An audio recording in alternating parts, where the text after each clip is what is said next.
We're your hosts, Aaron Bacus and Jason Kindler. We like to sit down with our guests to hear their journey, their challenges, and how they impact the local community. So grab a seat, tune in, and let's get inspired by Jacksonville's everyday workforce. Welcome to Hometown Jax. All right, Daniel Davis, thank you for coming to Hometown Jax podcast. Thanks I appreciate that. I got to tell you, I'm a little nervous because I know you have a podcast too, so I feel like I'm under the microscope a little bit. I don't even understand why you would be nervous. I think a lot of people are just trying out the new mode of communication. Yeah, and for sure. That's exactly what we're doing as well. And we know where marketing and communication is headed. Yeah. And it's a lot of fun. Yeah, no, it is a lot of fun. You get to talk to great people like you, so really appreciate that. So I want to delve into your past a little bit, kind of what you've done, what you're doing now, and then I want to talk about your podcast because you had an amazing episode that's going to drop soon, and I want to hear all the details, so I'm excited. So going through your list, I was doing research on you. You have your own Wikipedia page, so you must be famous. Well, that's not the case. And I got to tell you, the problem with your own Wikipedia page is your sons can go in and mess around with it. Oh, and really? So they've had a little bit of fun with my history. So. Well, it's born in South Bend, Indiana. You don't meet a lot of people born in South Bend, Indiana. Yeah. So were you there very long? No. Okay. I was proud to be born there, but I grew up in Jacksonville. Yeah, for sure. Really, the only thing I remember is my time growing up in the neighborhoods on the west side of Jacksonville. Yeah. Well, I listened to one of your podcasts. I think it was Frank, and it was all talking about baseball. So you have a deep history playing baseball, but your assistant told me that you got a football scholarship. Is that right? Well, I love sports. Yes. I love competition.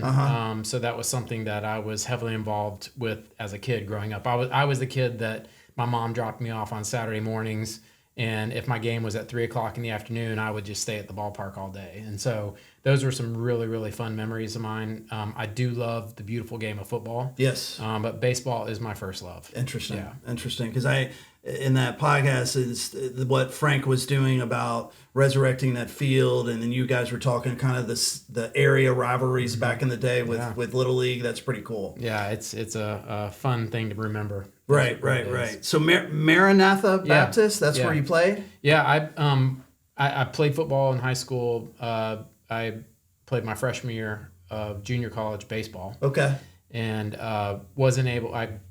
got injured, wasn't able to throw the ball anymore, so I could still play sports. And wasn't a great athlete, but I loved the game. And so I ended up at a small school in Wisconsin, which was probably one of the best things that ever happened to me, to get away from the distractions. I think in Florida, not a lot of beaches in Wisconsin. Right. So I studied a lot. I lifted weights, and I ate a lot. I gained a lot of size, and I love playing the game of football. I met my wife in Wisconsin. Interesting. She was from Colorado. And brought her back to Jacksonville as quick as I could. That's great. So was NEFPA the first foray into kind of the leadership role, or was that before the JAX Council, or was that after?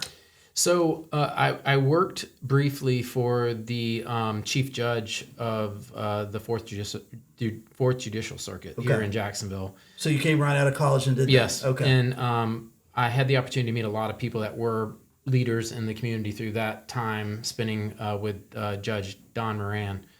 And I always knew I wanted to run for office at some point. I was heavily involved in the civic communities, the civic associations, even as a young kid. And I told the judge I wanted to run. I was 25 years old at the time. He politely told me I was probably not ready to do that. And I did it anyway. Yeah. And did not win the first time I ran for office. And the day after I lost, the Northeast Florida Builders Association called. That's right. And they asked if I would be willing to come over there and work with them. And that really was the opportunity that launched my career. Right. Yeah. And were you knowledgeable in all things builder and that business before, or kind of? Absolutely. Like most meetings, I fake my way through the meeting and act like I know what I'm doing. Right. We all do, for sure. And so that when I was 25, I did that a lot. Well, I imagine that got you to meet tons of great people and really got you around the city, for sure. Yeah, the value that I bring to the chamber is the friends that I was able to connect with throughout that time. Well, we're biased here. We have a mortgage company, so we love our builders and we love our our building industry. So it's a lifeblood. So JAX Council, state rep of the 13th district, state rep of the 15th district, a lot of districts. And then now president CEO of the chamber in 2013. So you've been there a long time. You must be doing a good job. I mean, they haven't let me go yet. So I think that we're hopefully going to continue for a while. But I have really only had 2 jobs in my career, 14 years at the Builders Association and now 11 at the chamber, and hopefully many more. Okay, well, that's great. And we're going to talk about your podcast, Speakeasy Jax. I love that. Father of 4 kids. Yeah. Married 29 years. We're about to hit 28. Okay, sorry. Because your Facebook showed 11, and I'm like, he looks like that was not right. My team has been after me about fixing all of that. I am not the biggest social media guy, and so I do need to go clean a lot of that up. That's all right. So that's all right. It's probably for your wife. Just make sure. I mean, listen, we enjoy everything about getting the message out about our family and the cool things happening in Jacksonville, but I probably need to pay a little more attention. That's all right. We'll give you a pass. So, how many boys and how many girls? So I have a graduate student at LSU, cool. She's 25. I got a senior at Florida who's 22, rising junior at FSU who's 20, and then my youngest is heading to FSU with his brother next year as a freshman. That's cool. Yeah. Just went through graduation for my daughter who just graduated a week ago. Went through the graduation, and I felt really sorry for the president that has to shake 2,000 people's hands. Where did she go? Florida State. Yeah. Yeah, so just graduated, and that was like one of 5 graduations that he's presiding over. That's a major job. It's pretty awesome. I got to tell you, being in the Florida legislature for a little bit, I really gained an appreciation for the state university system in Florida. Sure. We're the number 1 public state university system in the country.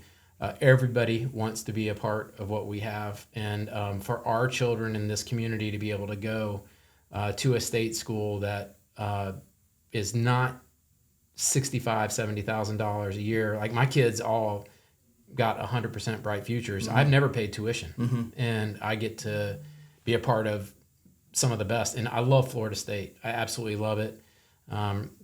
Rebecca and I are buying a condo in Tallahassee because we think it's crazy to pay 2 rents. It's just nuts. You need to own a hotel in Tallahassee. Yeah, it's pretty crazy, man.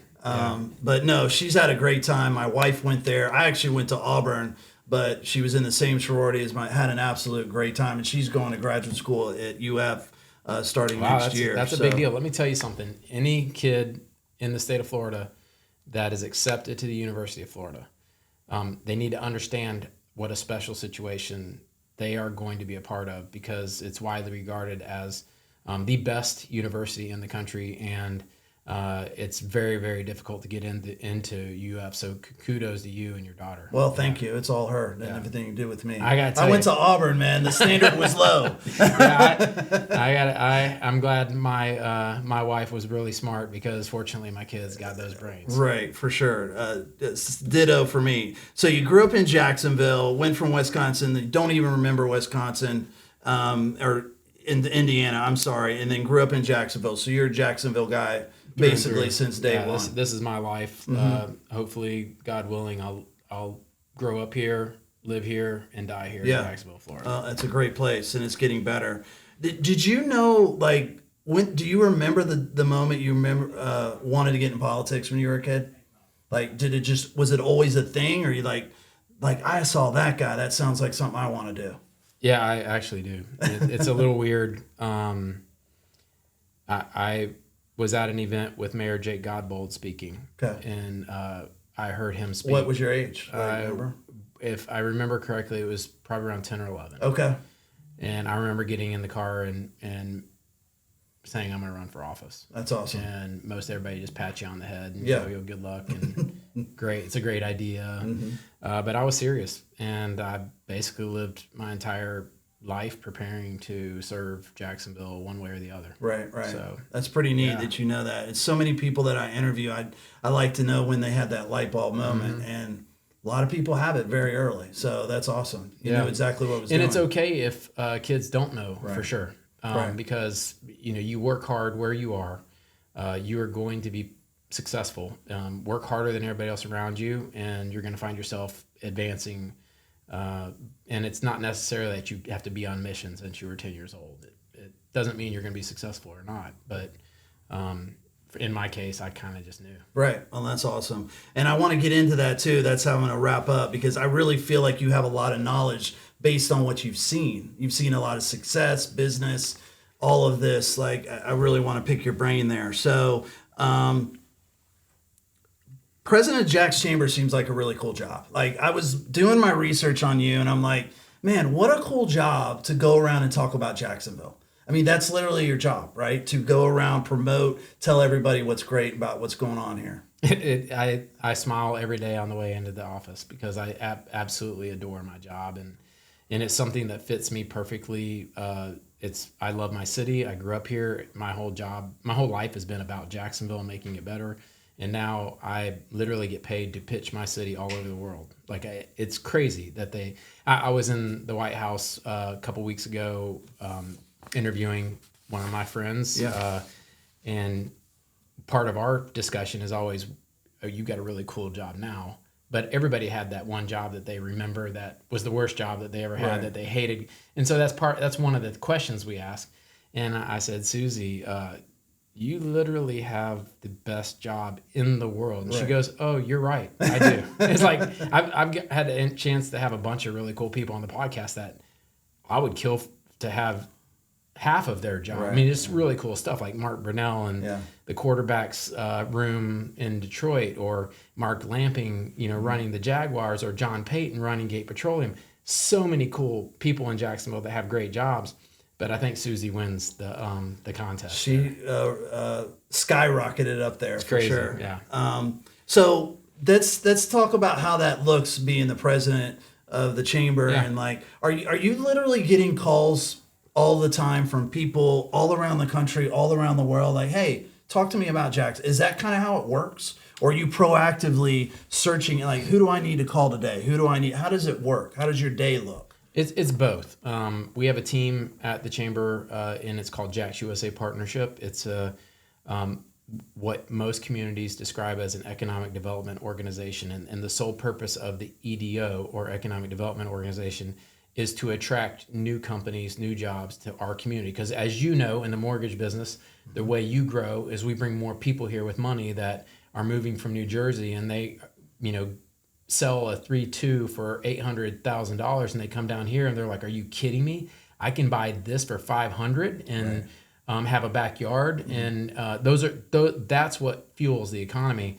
And so our team is all over the world. We'll head to the Paris Air Show in June, and we'll pitch Jacksonville to aviation-related companies, probably about 50 different companies over a 4-day period.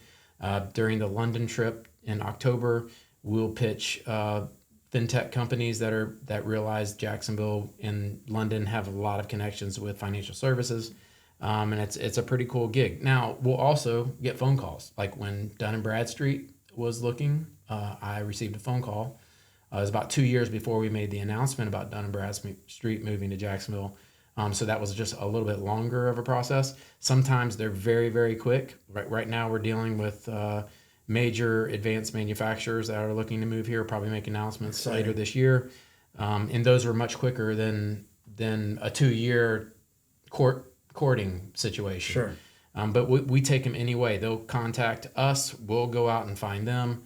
But our team is pretty good at making sure the best parts of Jacksonville are understood. Yeah, that's super interesting. Like, what kind of questions are they asking? Like, what do they want to know about Jacksonville? Like, does it get hit by hurricanes every day? Is that the main thing? I mean, listen, no, there is a unique feature in Jacksonville, and our team many years ago coined the phrase the recurvature effect. And some people like to laugh about it, but we even have meteorologists agree with it.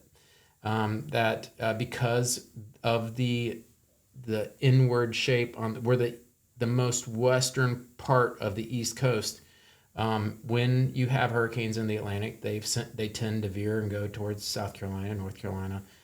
If they're in the Gulf, by the time they get to us, they're tropical storms. We do get water events, but we haven't been hit by a hurricane. On one of these advanced manufacturing firms, we clearly they were an international company, and the first thing they thought was, well, we can't go anywhere in Florida. We were able to show them that that's not the case. Interesting. And I think that's one way that we pitch.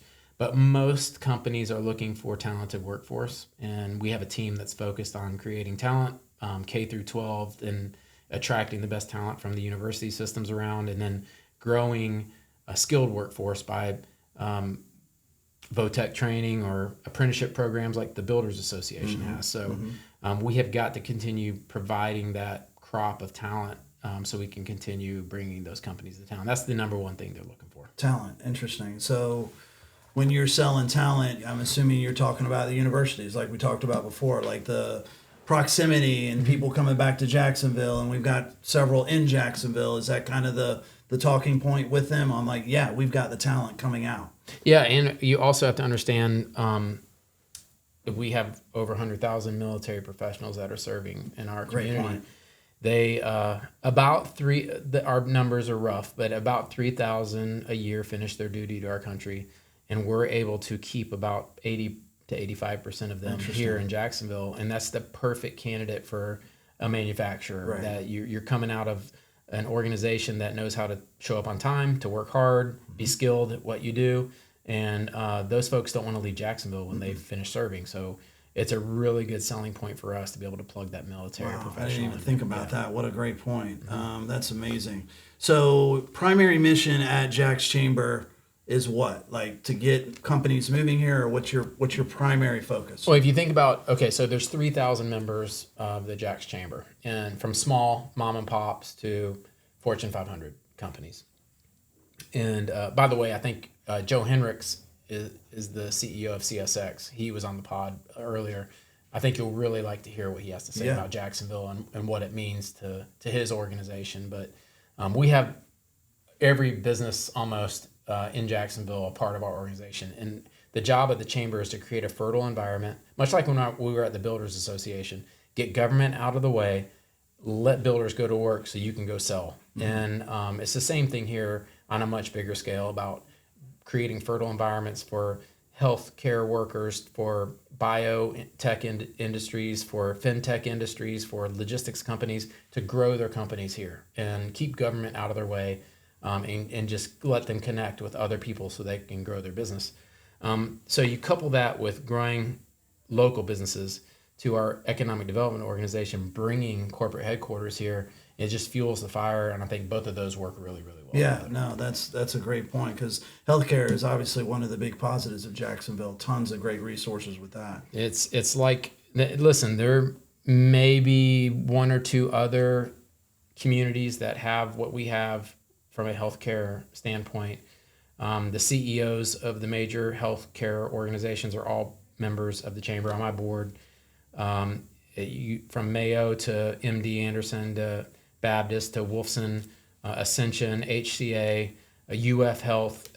You do not have that many located in one community like we do in Jacksonville. So it's another great selling point whenever we're talking to executives about moving their companies. Yeah.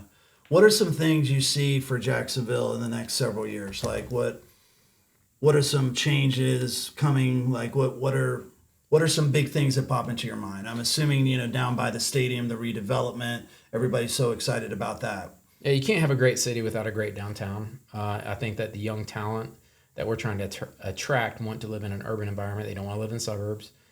So we have to really put our foot on the gas there. I think you're going to see I know you're going to see about $4 billion in construction take place in downtown. Mm-hmm. That's in the pipeline, permitted right now, and getting ready to go.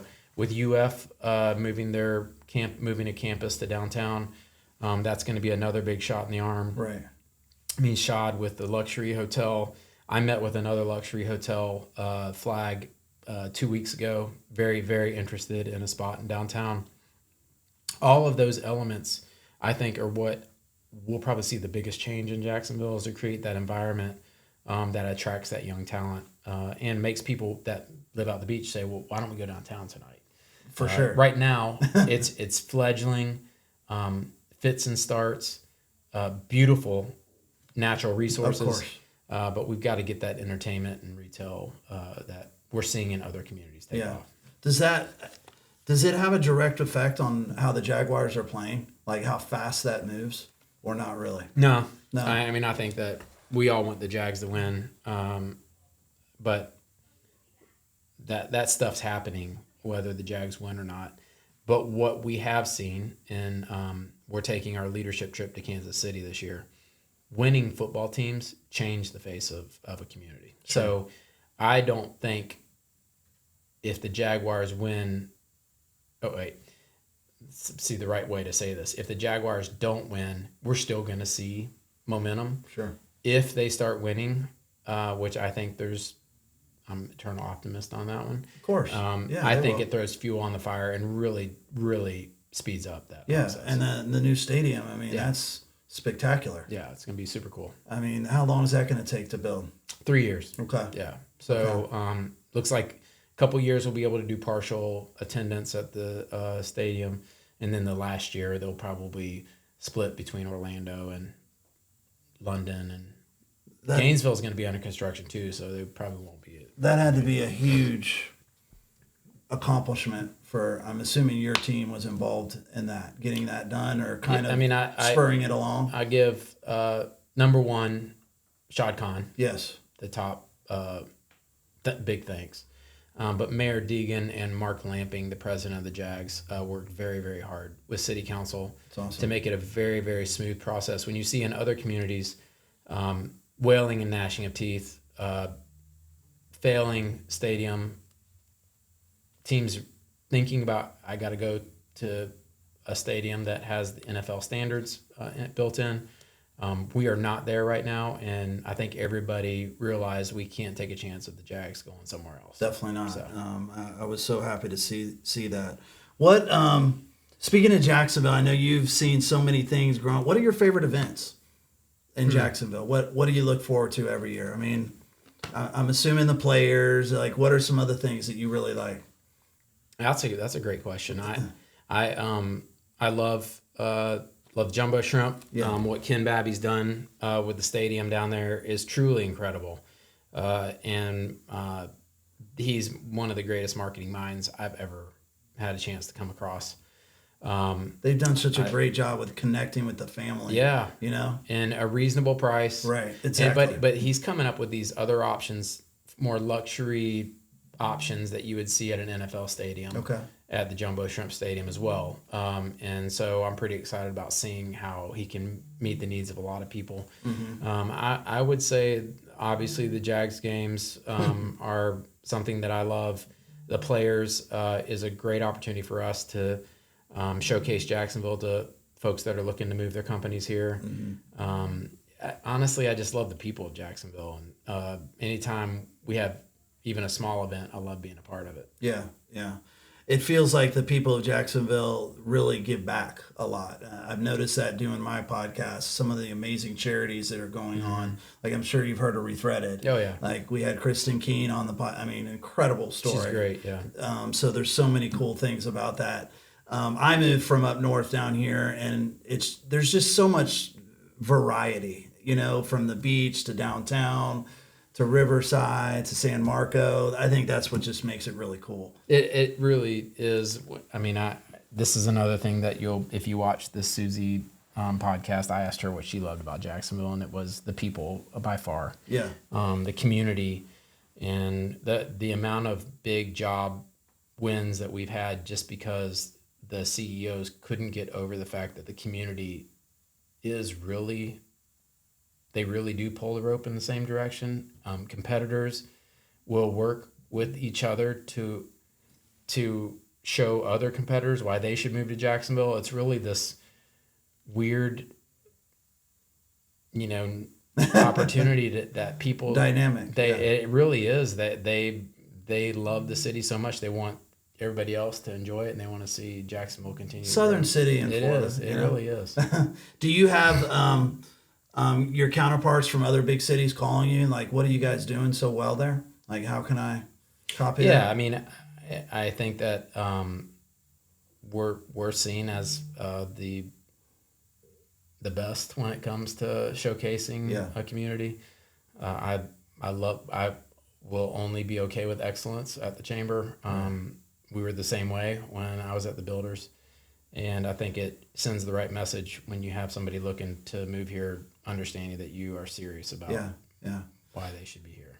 Well, you talked about attracting business, and you mentioned that we talked about the Builder, but like, how does business drive us forward? Like, the people listening, like, how important is it? Like, some people may be less like, oh man, I don't want another big company, traffic, but man, there's so many positives that it brings. Like, what are some things that like you get really excited about what business brings? Obviously jobs. Yeah. I mean, if your community is not growing, it's dying.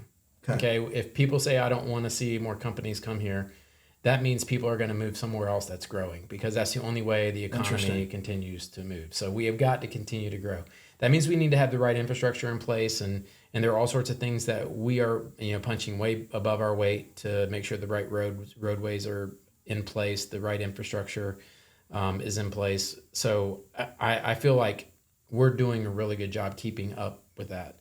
When, for example, you bring a manufacturer to town and they announce 1,000 new jobs, the manufacturing world, all of the suppliers and all the people that want to be a part of that will follow whenever you land a big manufacturer. And it's really 7 times the amount of jobs that you bring. Great point. That is so good for everybody, whether you sell houses, whether you work at the hardware store, whether you build pools.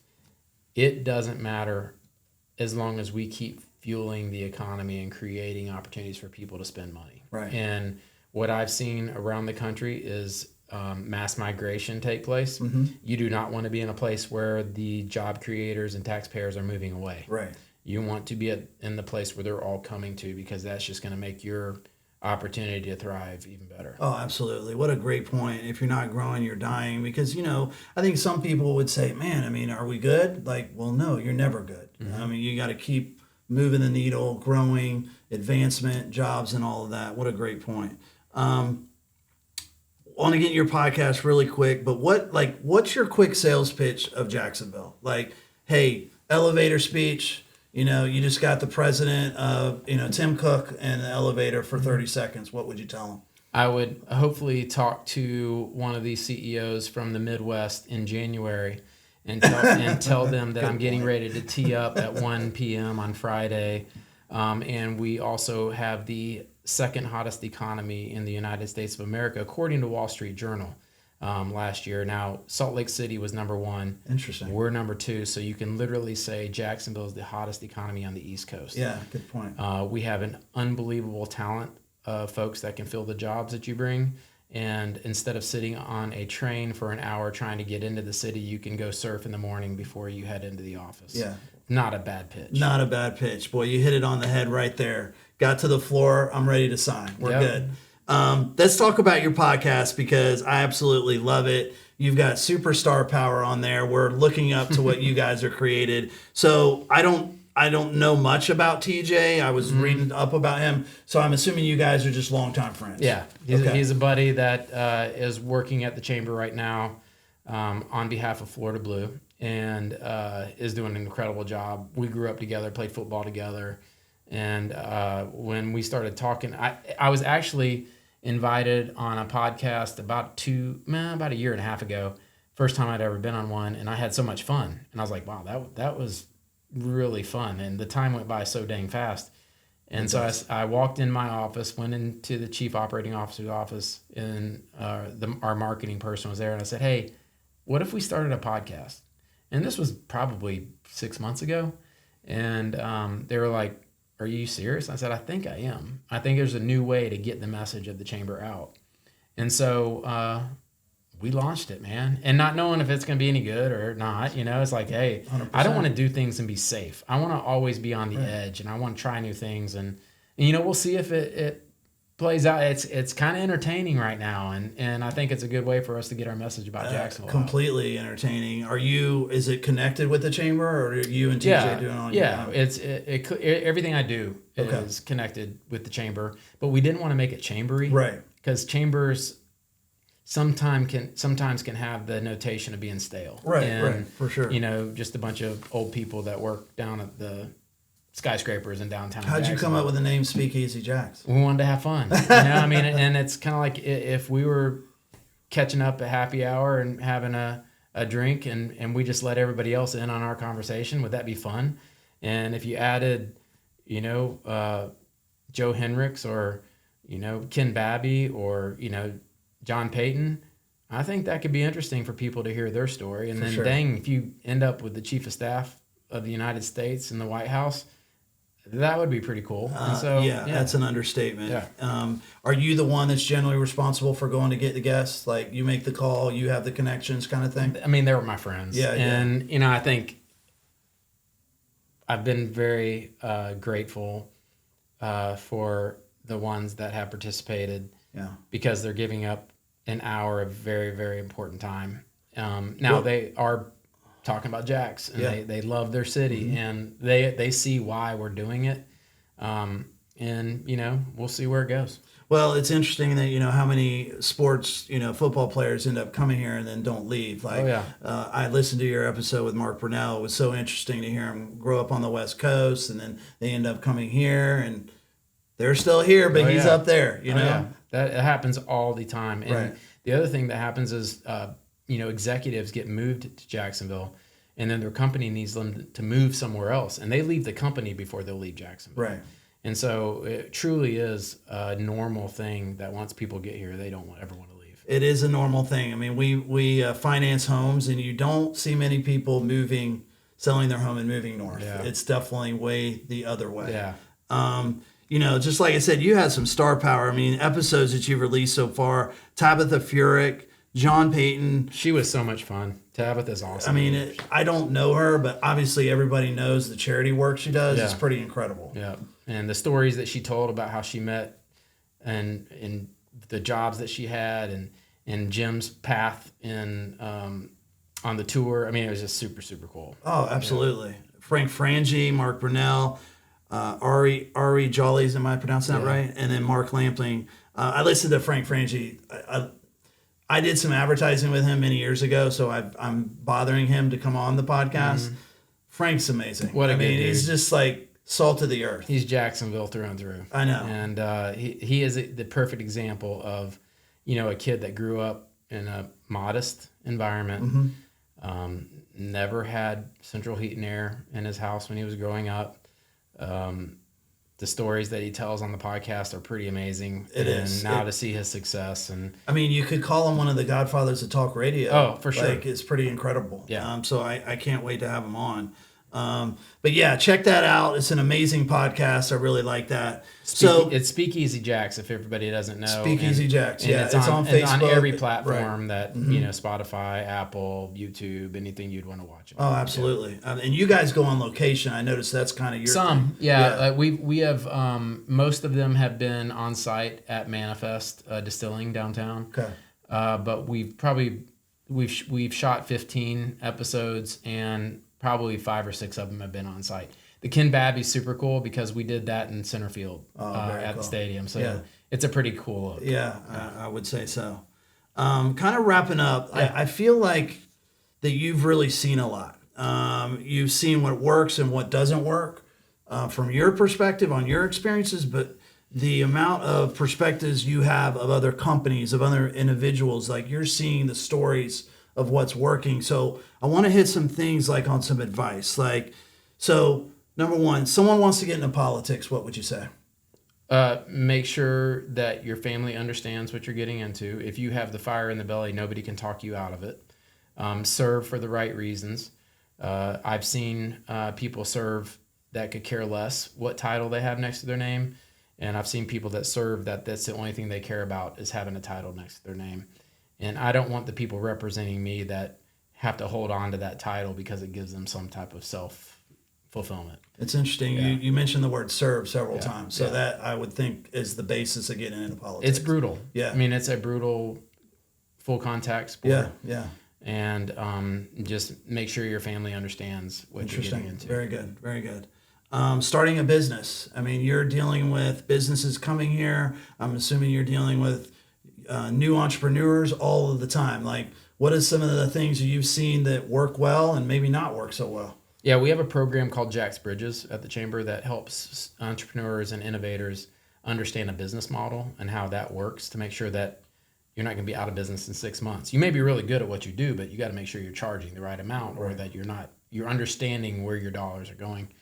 So that's pretty critical. But man, there's nothing better than the entrepreneurial story of a hardworking American that puts it all on the line, sleepless nights, and then you start to see it come together and take off. And I absolutely thrive on every one of those stories. Absolutely. It does something to your hair. I know that personally. Developing your network. Like, you have to be the king of that. Like, your network is so important. Like, what do you tell the kid just graduating, or somebody who's 10 years into it that hadn't gone as far as they want to go? Like, how do you develop that network? It's a fine line between persistent and being a pain in the ass.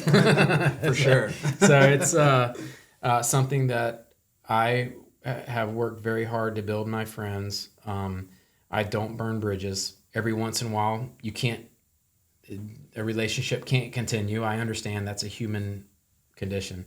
I always play the long game, never a short win.